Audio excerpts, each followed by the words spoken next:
So, blog post of the week is inventory and marketing toward customers based on the new demands of a customer. In the blog post, we specifically talk about, pre-purchasing and putting vehicles.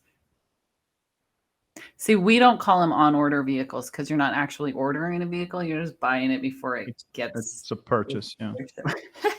So we call it pre-purchasing, but. So let me expand a little bit here. So there's two things, right? There's the new car side of the industry, which is obviously been impacted with everything going on. And that has obviously caused issues on the new car side, some positive and some negative. But on the new car side, if you guys if it's anything like the meetings that I'm having, nobody knows anything. Nobody's willing to give any dates. Nobody's willing to share any information.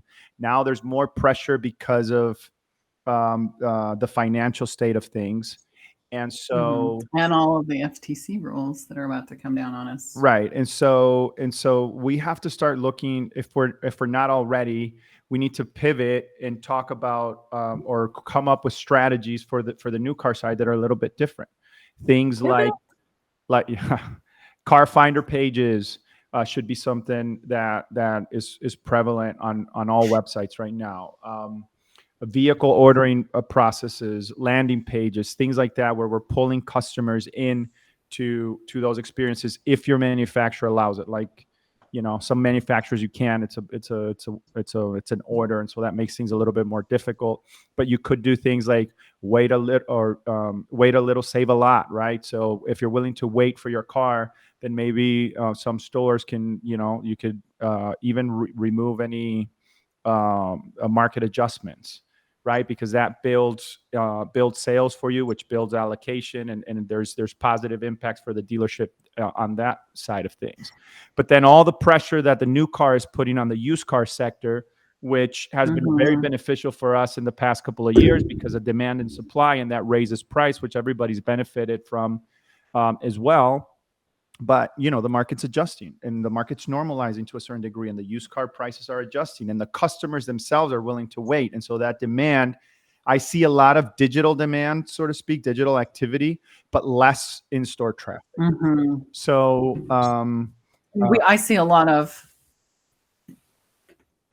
of customers calling from out of my area.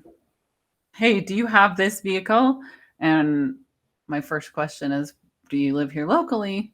Oh no, I live in Florida. How many dealerships have you been looking at? It's just always 5, 6, 7 dealerships. Right. And then this has created kind of an interesting phenomena in certain markets, in particular metro markets, where you have these groups that usually kind of stay in their lane because they put a lot of emphasis on their new car, which generates used car activity. But now they've have to revert that and be super focused on used cars. And then you see a lot of cannibalization because, for the most part, you're kind of competing at a more inventory specific level.